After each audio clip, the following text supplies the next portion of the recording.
So you go to Open Fpga. I've got the Game Boy and Game Boy Color BIOS loaded, which is gbc_bios.bin as noted. So I select Game Boy Color, I select Run, and let's pick a game that's in color. Let's go with Pokemon Pinball. As you can see, it took a few seconds to load it in, but not really that long. I wouldn't call that a huge, overwhelming delay that I was waiting a year and a day for it to be available.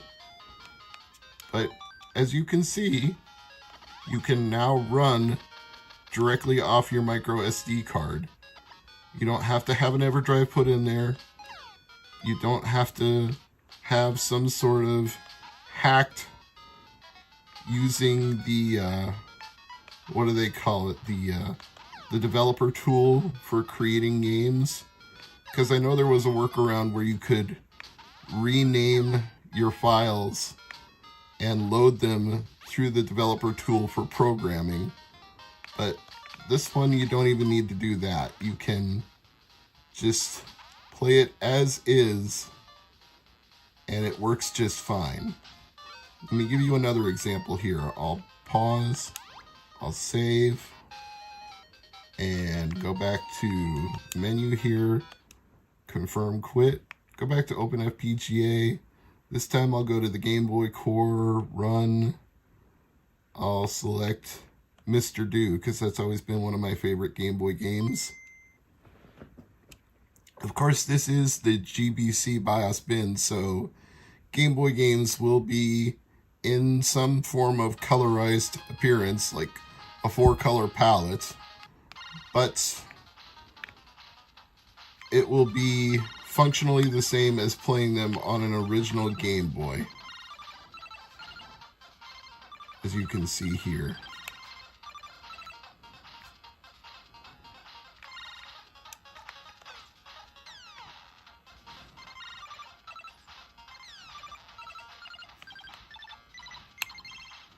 So this could be a huge space saver for some people who want to be able to just take a game library with them and not have to worry about packing a whole bunch of individual carts. You can just play backups, or of course you can do other things as well, which Analogue is quick to point out in their frequently asked questions. They're like, we do not promote or support emulation. That's not what this is about. But are they going to stop people from using it this way? Well, how could they? They don't really have any control over what people do on their own time. They can say what it's for, but they can't say what you do with it once you do it. That's entirely up to you. So, bottom line here, download the latest firmware, find the GitHub repository from Spiritualized 1997. It's been linked in many places, including on Kotaku.com. It's not hard to find. The BIOS you're going to have to find yourself, but once you do, you can run games directly off micro SD with no cart inserted. Mega Maniacs, this is Mr. MegaManFan. Like, share, comment, subscribe. You know all the things to do. Got some exciting news today about the Analogue Pocket. There are now even more cores thanks to Spiritualized 1997 on GitHub. We have a Game Gear core, a Sega Master System core, and an SG-1000 core. Now, the fact that all three of these got released at the same time shouldn't be much of a surprise, given that the SG-1000 is a pre-Master System console. In Japan, they called the Master System Mark III because it was the third revision of the SG-1000. And the Game Gear is essentially a Sega Master System in a portable form. Slightly different resolution and color palette, but games on Master System can be made to work on Game Gear and vice versa. So all three of these things are very directly related to each other. In fact, you really don't need the SG-1000 core if you don't want to take up the space, because if you rename .sg files to .sms, they will work on a master system. But I'm going to suggest you keep it anyway if you want to play SG-1000 games, because I'm sure that Spiritualized, who may or may not be a person that goes by the name Kev, he's probably tweaked the SG-1000 core for the specific quirks of that console.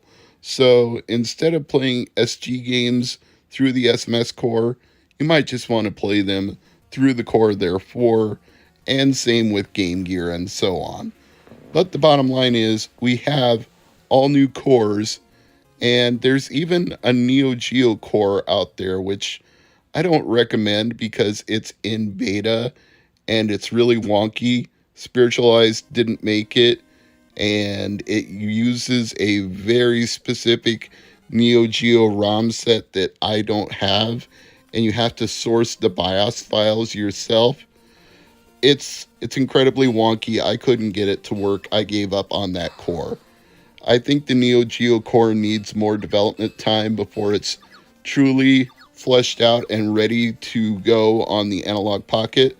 But all of these cores from Spiritualized are ready out of the box, and you don't even need a BIOS file to run any of these. It's really simple to get them up and going, and in this video I'm going to show you how. The first thing you're going to want to do is take your micro SD out of your pocket, put it in an SD card adapter, and put that in your Mac or PC. Then you're going to want to go to github.com/spiritualized1997 and find his latest cores. He will always have the latest release available on the homepage. Just click on the links like I'm doing right here and download it to wherever you want on your PC or Mac.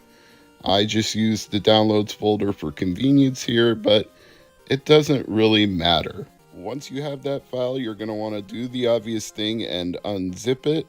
I'm just cleaning up my desktop here before I do that. And now it's time to unzip the Game Gear core. Don't change any file names, just unzip it. That's all you need to do.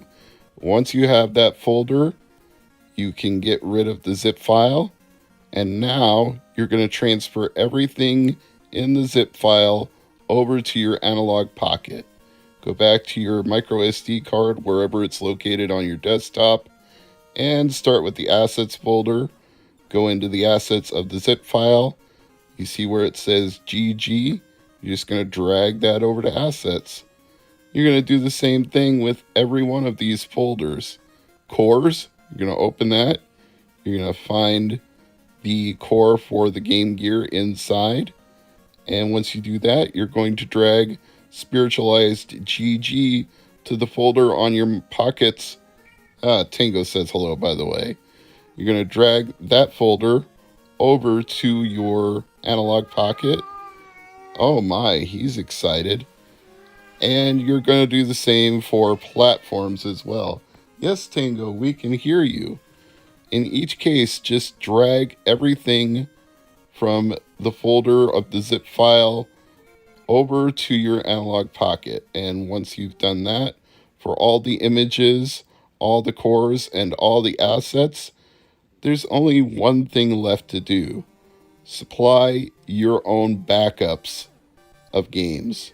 And those are going to go in the assets/common/ just whatever folder you want. Or you can just leave them in the common folder. But they always have to go in the assets for whatever console you prefer. I guess Tango really likes Analogue Pocket cores because he just jumped in the chair with me, and apparently he's going to nestle between my legs while I finish filming this. He's a good boy. Again, it's the same procedure as before. You unzip the file, you open it to reveal the contents, and you're going to drag all of this stuff over to your micro SD card. You're going to kind of get into a rhythm if you do this for all of the new cores, and it'll help because you'll remember this procedure when more cores are released by Spiritualized 1997 or anybody else in the future, because with Open Fpga on the Analogue Pocket, It's wide open now that anybody can make cores for that second FPGA inside the pocket and use it to emulate on a hardware level through FPGA any classic game system. Who knows what we could end up seeing on the Pocket in the future? Sega Genesis, NES, Super Nintendo? I mean, the only limitations really are the number of buttons available on the Analog Pocket, so I'm sure that at some point there will be a system with too many buttons to properly play a game without some limitations. And obviously the power limit will be exceeded once you get into stuff like Saturn and Dreamcast. You're probably not going to be able to do that with or without the buttons, just because the FPGA inside it would not be robust enough to handle things 32-bit and up, I would say. But who knows what's possible? Again, I'm not going to presume on behalf of any core developers that are out there. In fact, I would imagine that any core that Kevtris previously got running on either the Analogue Super NT, the Analogue Mega SG, or the NT Mini Noir is a possibility here. I won't just say 100% confirmed that this is going to happen, but if you saw a ColecoVision core or what would be a good one for him to port right away that would be really popular? Atari 2600, ColecoVision, Intellivision, those all seem within the realm of possibility to come to a Pocket Core GitHub sometime in the future. I don't know for a fact that Spiritualized 1997, whoever that might be, is going to do that. I'm just speculating here. I certainly wouldn't be surprised at ColecoVision, given that one was on the Analogue Mega SG, and I wouldn't be surprised by 2600, since that's pretty easy to do as well. So give these cores a try on your Analog Pocket if you already have one, and if you don't, I'm really sorry, and I hope that you get one soon. The next step is to get the new core added. Now, to me, the easiest way to find this is to go to RetroRGB's site. Bob already has an article up about this new core, so if the link changes at any point, I'm sure he will update the article. So I'm just going to link you to Bob's article in the description, but the GitHub page is also shown here in the video. You're going to open this page and go down to the section that says Releases, Initial Release. Click on that. Then you're going to download the zip file. You see it right here.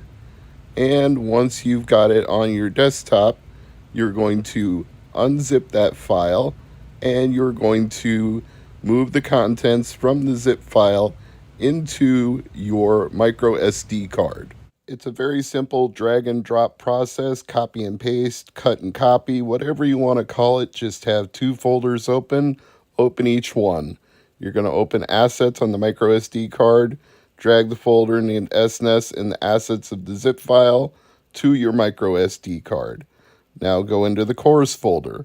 You're going to do the same thing here. Open the cores folder in the zip file, and once you do that, drag the contents of the cores over to the cores on your micro SD card. Easy peasy. Got just a couple more files that you're going to need. Go into the platforms. This is where the graphics are loaded for your core. So drag the SNES graphic, go into images, do the same thing there with the SNES bin, and you're going to be all set. That's everything you need to get the Super Nintendo Core up and running. You don't have to reformat anything. You don't have to upload a new firmware version. Just keep in mind, whatever games you want, they're going to go into a folder named Common. You see that with GBA there? It's going to be the same thing with Super Nintendo. Load your backups of your games into the folder labeled Common before you put it back into the micro SD slot of your Analog Pocket. Once you've done all that, you're good to go. You can play the backups of your games on demand. Now, since I'm Mr. Mega Man fan, you already know that I own every single Mega Man game, so I'm going to go ahead and drag and drop those, along with a special Mega Man 4 conversion to Super Nintendo that I previously featured on this channel. And I've also got the ROMs for some stuff that came with my Super Nintendo SD to SNES or FX Pack Pro, whatever you call it.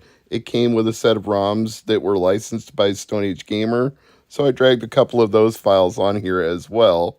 And then I've got a full selection of things that I can play that are either licensed or that I own physically, and we can move on to the next step and show you what that actually looks like. And now that that's done, I've put the micro SD card back into the pocket. So we're going to go ahead and turn it on.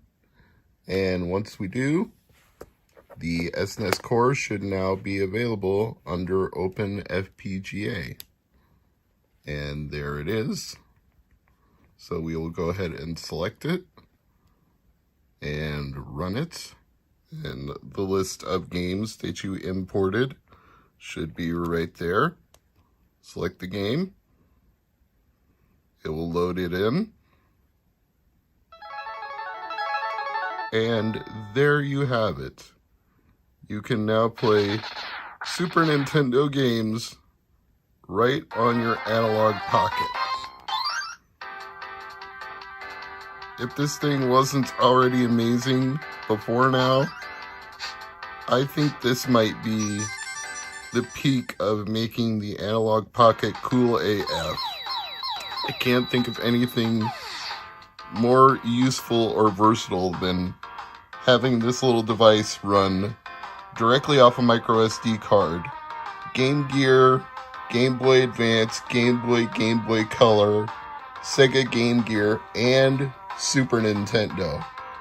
And frankly, we're only just scratching the surface of what this thing can do. So I've gone ahead and loaded up the cores, and now it's time to power on the Pocket and see what happens. We go to Open Fpga. Genesis is a selectable option now. Let's run it. And since I am Mr. Mega Man fan, let's start with the Wily Wars.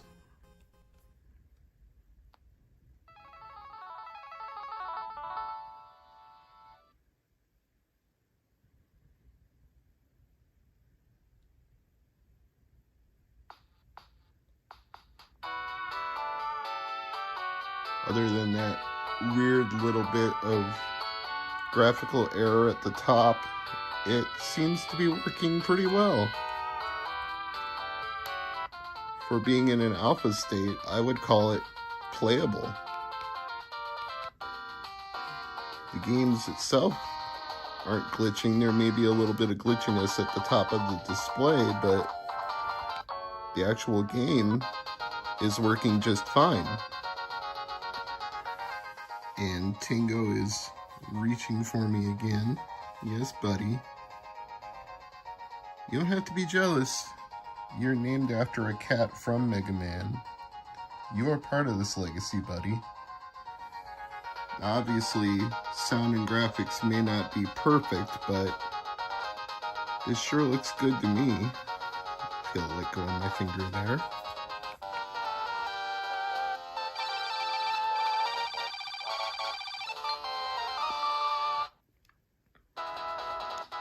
And of course, some features are not going to be available in this early alpha build of the core. You're not going to have save states, you're not going to be able to sleep and wake, but if you just want to be able to play Genesis games on a Pocket, you can certainly do that here. Yes, confirm. I want to try a different game.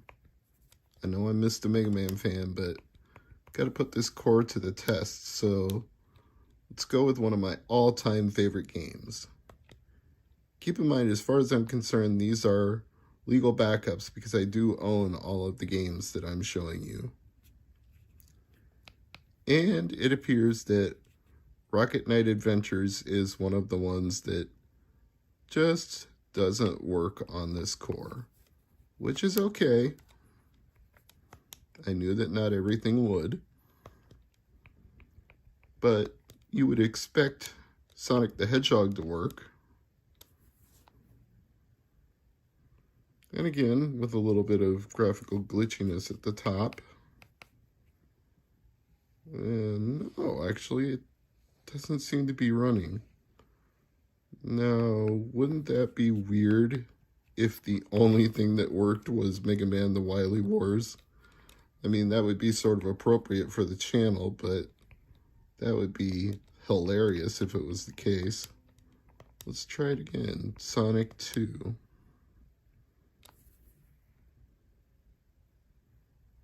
Huh. Well, it's trying to do something, but we can't see it. It's there somewhere.